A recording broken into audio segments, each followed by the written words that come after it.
presidential limousine was rounding the curve on Elm Street. There was a loud explosion. At the time, I didn't know what it was, but it sounded like a loud firecracker or a gunshot. And it sounded like it came from the left and in front of us, towards the wooden fence. And there was a puff of smoke that came underneath the trees on the embankment. I was talking with a patrolman Foster at the time, and as soon as we heard the shots, we ran around to the wooden fence. And when we got there, there was no one there, but there was footprints in the mud around the fence, and there was footprints on the wooden 2x4 railing on the fence.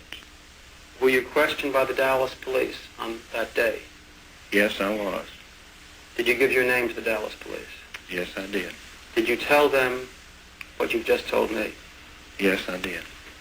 Were you subsequently questioned by agents of the Federal Bureau of Investigation? About a month later, I was questioned by the FBI. Did you tell them what you told me and what you told the Dallas police? Yes, I did. Were you ever called as a witness by the Warren Commission? No, sir, I wasn't. Where were you on November 22nd, Mr. Todd? I was standing on the underpass, Commerce Underpass in Dallas, Texas. Were you there alone? No, I was along with 3 friends of mine. Railroad men? Yeah, all railroad men. Mr. Holland was one of them. That's right. And did you see anything which might indicate to you where the shots came from? Well, we all 4 seen about the same thing as the shots. The smoke came from behind the hedge. Did you look in any particular direction when you heard the shots? Yes. I looked over to where I thought the shot came from. And I saw a puff of smoke still lingering underneath the trees in front of the wooden fence. Is this the exact spot you were standing on November 22nd, Mr. Holland? That's correct. This is the exact spot that I was standing November the 22nd, waiting for the parade. And where did you hear that third shot come from? Right over about 20 or 30 feet from the other end of that little picket fence. And where was the smoke that you saw? It drifted right out underneath those green trees, those 2 trees. From behind the fence? From behind the fence. It kind of hung there just like for a few seconds, just long enough that you could see that it was and then what puff of smoke. And then what'd you do? Immediately after the president's car came underneath this overpass, 4 of us broke a run around this fence to find out if we could see anybody leaving the area. Can we walk this way now that you went on the 22nd? No, we can walk that way right now. Fine. We were trying to see what we could see, and this was the direction you walked on the 22nd. this was the direction. I made this right turn.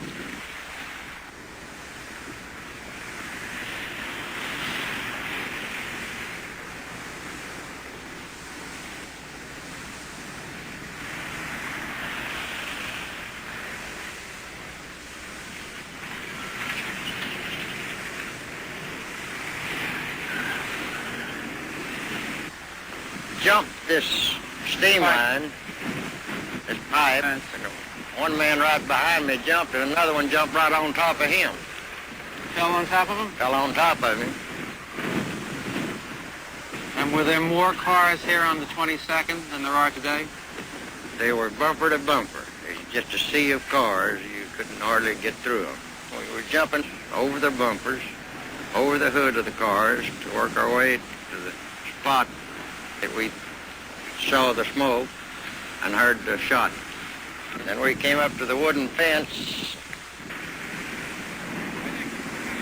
Mr. Holland, did you remain behind here for a while when the police officers were searching the area?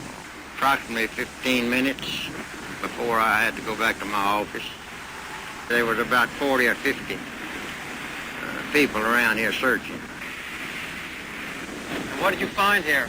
A lot of footprints behind this car, mud on the bumpers. and I looked around to see if I could find some empty shells or any evidence of a shot being fired and the bullet shell rejected from the gun. And this is where I saw the smoke from the third shot. The Warren Commission published just a very small portion of your testimony and used your testimony as proof that no shots could have come from behind the fence. Did they accurately and fairly use your testimony? They are wrong, because my testimony, and I made it very clear, that there was a fourth shot fired, and one of those shots came from behind that picket fence.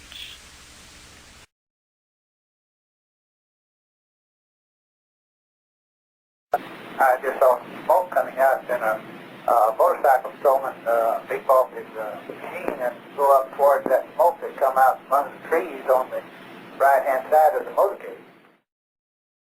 It looked like a little haze, like somebody had shot firecrackers or something like that. Could you tell me how many shots you heard? More than 3. Where you thought these shots came from? Yeah, they come from a tree to the left.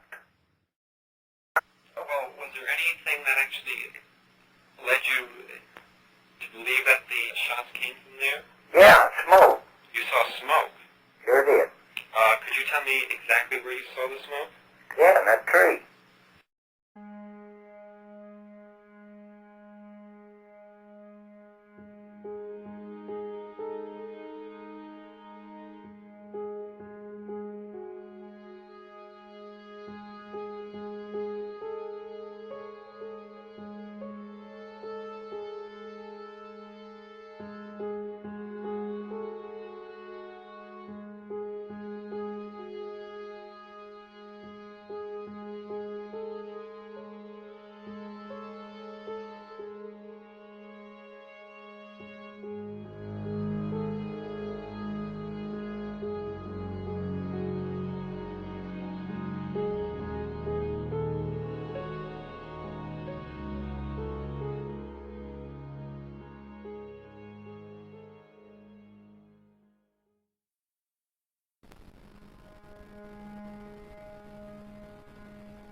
Is this where you were sitting on November 22nd, Mr. Price? Yes, sir.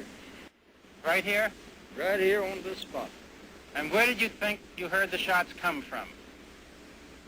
From behind the overpass over there, triple overpass.